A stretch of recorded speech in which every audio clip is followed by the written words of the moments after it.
Allez, bonjour à tous. On va démarrer la petite vidéo sur le pain cocotte comme prévu. Je vous présente cette technique de pain c'est une technique assez ménagère, hein, pas du tout professionnelle, mais qui permet de se simplifier un peu la vie. C'est une technique donc assez simple et efficace et rapide. Donc on démarre avec moi j'ai pris de la farine T80 parce que j'avais ça à la maison, mais vous pouvez aussi utiliser de la 55-65 si vous en avez.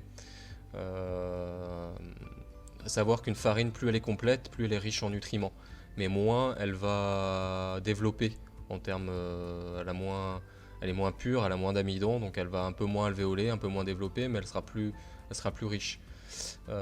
Donc la T80 c'est un bon intermédiaire entre la farine complète et la farine blanche assez pure qui est la T55. Si vous voulez quand même utiliser de la T55-65, il faudra juste ajuster la quantité d'eau, ça je vous donnerai les détails. Donc moi pour 500 g de farine j'ai utilisé 350 g d'eau. Donc important d'utiliser de l'eau minérale non chlorée. Moi j'utilise quand même l'eau du robinet, par contre je la laisse dans une bouteille avec un morceau de charbon actif. Sinon de l'eau du robinet en laissant à l'air, vous laissez l'eau à l'air libre une bonne heure, ça suffit en général pour tuer le chlore ou l'évaporer. Au pire des cas, utilisez tout simplement de l'eau en bouteille. Mais surtout pas l'eau du robinet directement, sinon le chlore va tuer directement vos levures en fait. Et enfin le sel, donc utilisez de préférence un sel de Guérande ou un sel atlantique non traité. Les sels blancs traités standard sont un peu moins bien pour la panification parce que souvent ils rajoutent des produits qui sont pas du tout bénéfiques pour les levures. Donc voilà, là on a tous nos ingrédients, on va pouvoir démarrer la première étape qui est le frassage, donc l'assemblage de tous les éléments pour créer la pâte tout simplement.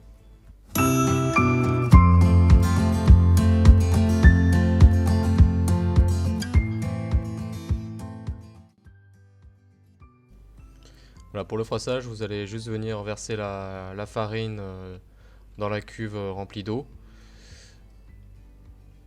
Vous malaxez un peu, vous rajoutez la levure. Voilà. Et ensuite on mélange bien avec le bout des doigts, les deux mains. C'est une étape un peu collante. Et surtout on mettra le sel après, pas tout de suite. Donc on va continuer comme ça pendant 10 minutes à la main. En machine, vous procédez de la même manière pour ajouter les éléments et vous mettez vitesse minimum de votre robot avec le crochet.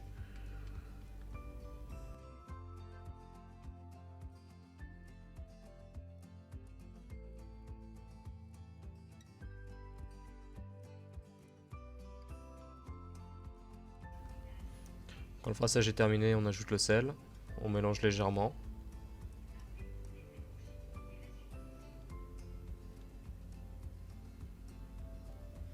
Et on va venir poser un couvercle hermétique ou un torchon humide avec une plaque, ce que vous avez. Et on va laisser 15 minutes de repos.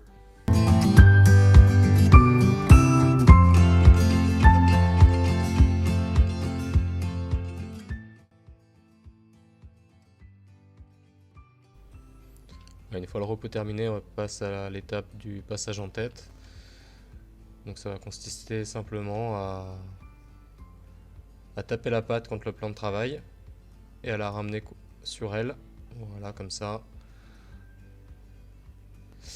Ça va servir à donner du corps à la pâte, de l'élasticité. Elle va devenir moins collante, avoir plus de structure, moins s'étaler.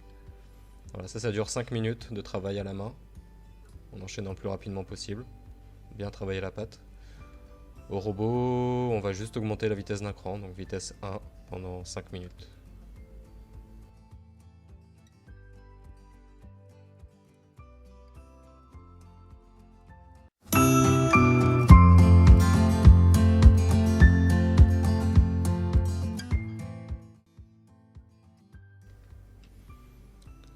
Voilà, on enchaîne directement sur l'étirage.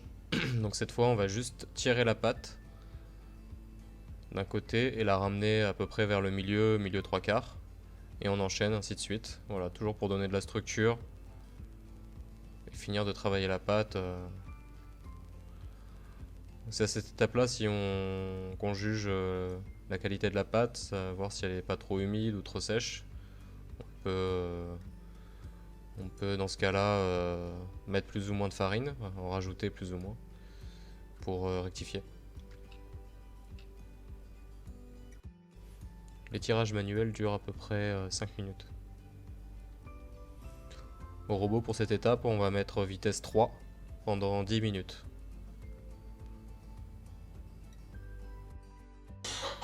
À cette étape-là, on obtient une pâte souple, lisse et élastique, légèrement collante.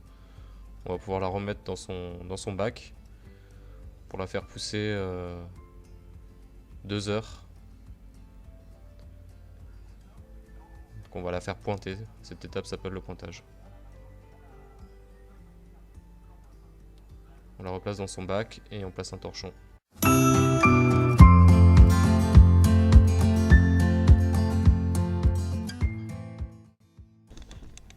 Voilà, on se retrouve 2 heures après, la pâte a doublé voire triplé de volume.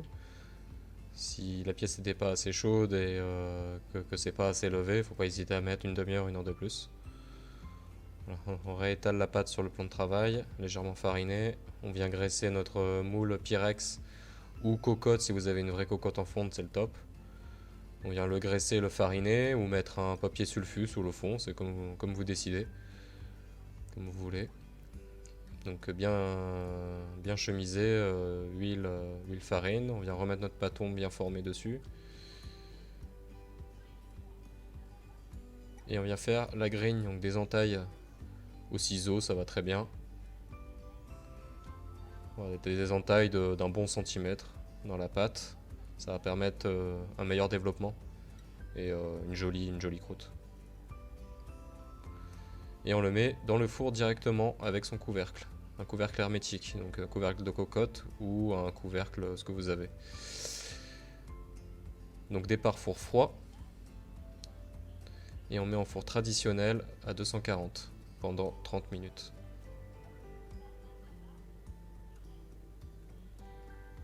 C'est parti. Surtout ne pas retirer le couvercle avant la fin des 30 minutes. Au bout de 30 minutes, on va pouvoir retirer le couvercle délicatement sans se brûler puisqu'il y a un dégagement de vapeur.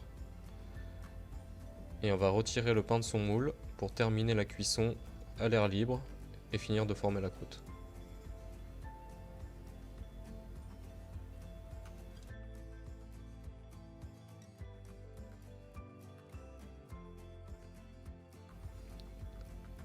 Après environ 10 minutes, le pain a terminé de cuire, il sonne creux, il est bien coloré, on va pouvoir le sortir et le laisser refroidir sur grille. Et ne pas y toucher pendant au moins 15 minutes de repos et de refroidissement.